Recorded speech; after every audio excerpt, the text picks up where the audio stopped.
Why is it that people hold on to painful thoughts a lot? Does that reinforce that false sense of self the most?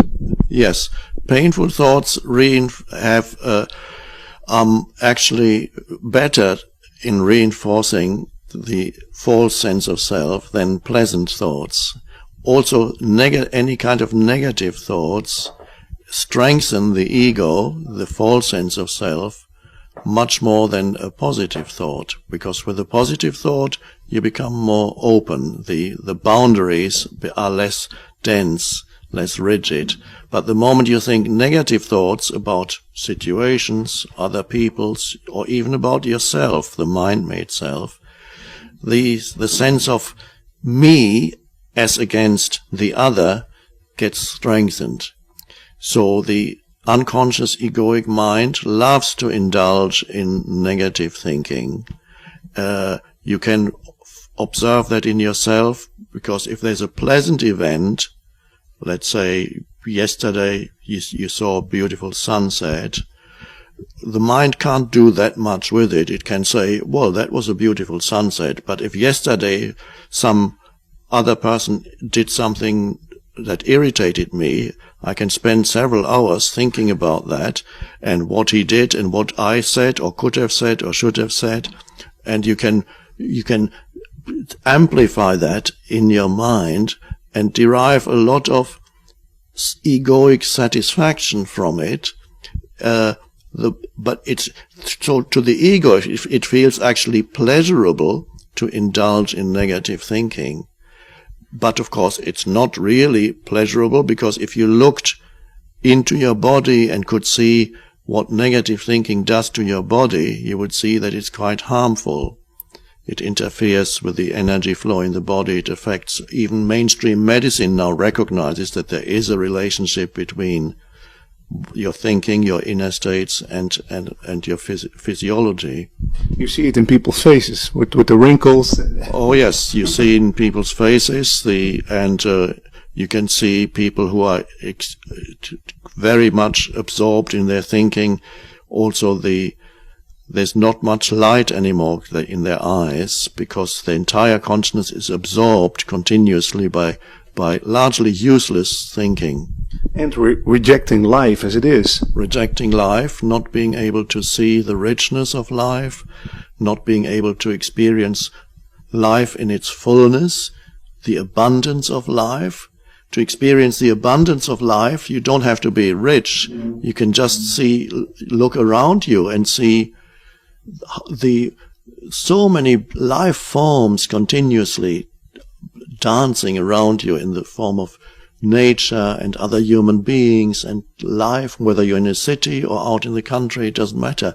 Life is rich, forms of life everywhere, and not to enjoy every moment of it is really, that's part of the state of being asleep. But you become very grateful when you see that. Yes, that's an important part of becoming present and living in the present moment. There is a gratefulness that arises, which is an appreciation of even the simple things that the mind would tell you are not important, even to appreciate a simple object, or look at something that may not be remarkable, but appreciate it because it's life and it has its own beauty. Sometimes people have to take a drug to shut off their mind, and then suddenly they look at a teapot and they say, "Wow, that's amazing." And that can be a good thing. If you do it just once and don't become dependent on that. The same with falling in love. You don't fall in love with another person, but with the world. Yes. It's love. I wouldn't call it fall in love, because you fall in love, you become more unconscious, you're falling. But loving, to have a loving relationship with the world. There was one spiritual teacher, Byron Katie, who wrote a book called Loving What Is.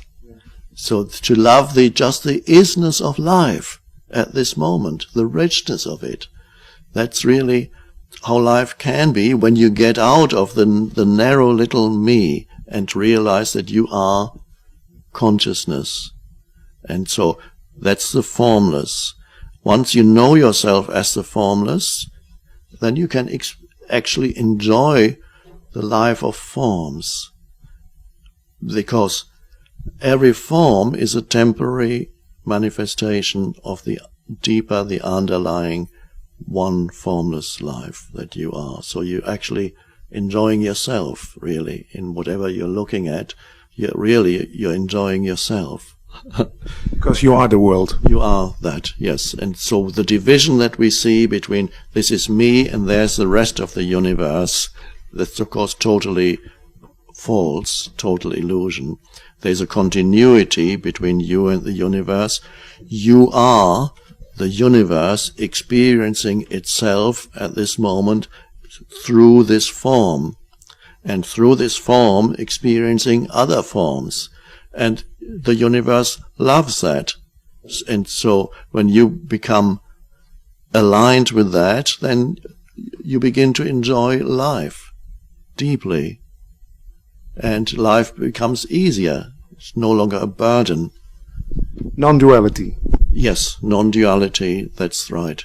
Duality easily creeps back in the moment we use language.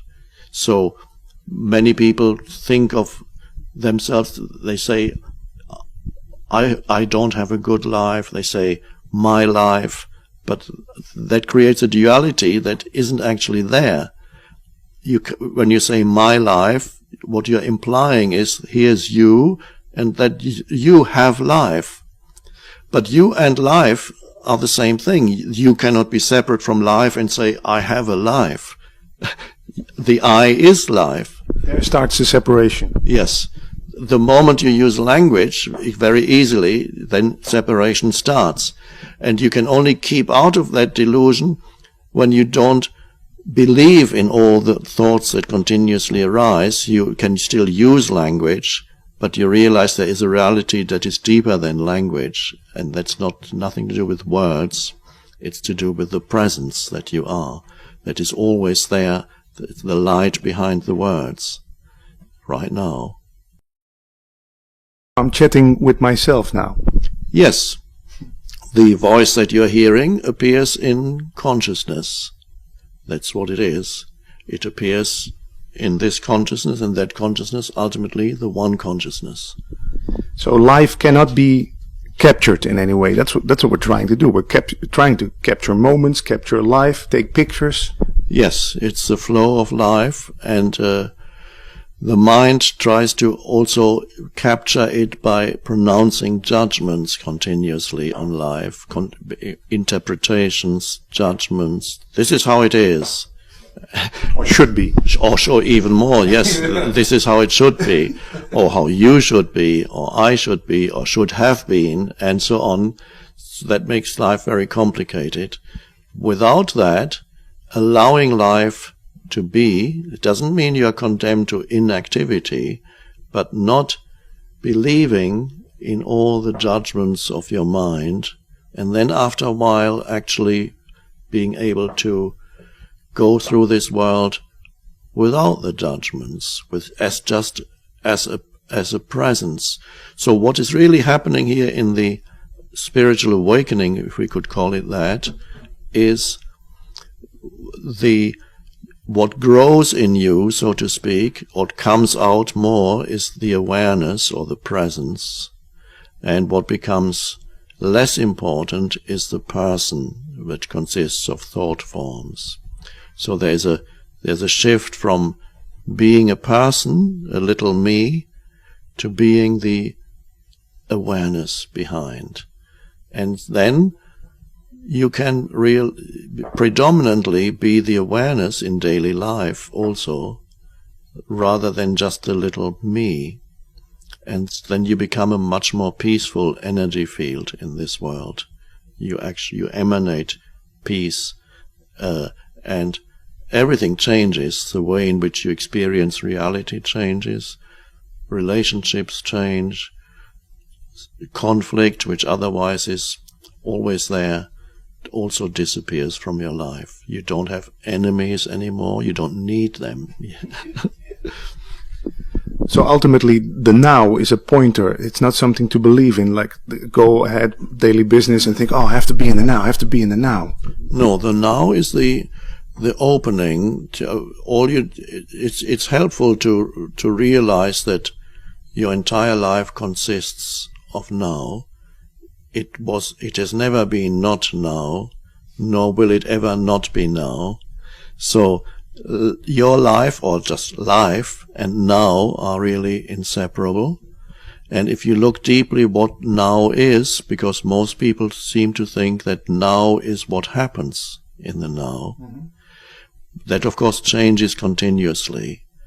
And because people think that the now is what happens in the now, they think there are many different nows, one moment and another moment and another moment. But really, it's always this moment. And because the now is deeper than what happens in the now. And if you go deeply into the now and you can actually feel what that means, the now, this moment, can you sense the reality of this moment? And then you realize what that actually is it's consciousness itself. The now is the light of consciousness. Of course, that's all there is. And that's who you are, in essence. And that's an enormous liberation. I'm not the person I thought I was. That person can still operate as something within the huge space, but you're no longer reduced to that. So building self-confidence is an illusion. Yes, self-confidence in the sense that the ego conceives it. For example, it does that by telling itself, I'm really good enough, or I'm better than most, or it can be a temporary help that's maybe a little better than telling yourself that you are the worst of all human beings. But ultimately, that's not it. It's actually experiencing the power that is in you that transcends the person. And that's what Jesus pointed to when he told the people who were listening to him, you are the light of the world. He is pointing to the power that is in every human being that far transcends the temporary little person. And if you touch that power and realize that's who you are, that's where true self-confidence arises. It's not comparative self-confidence that says, oh, I'm happy because I'm much better off than that other person. That's how the ego tries to build up its confidence. Or the ego says, oh, I really should be happy. Look how miserable these people are. And so if you can only be happy by looking at others who are not happy, that's not so good.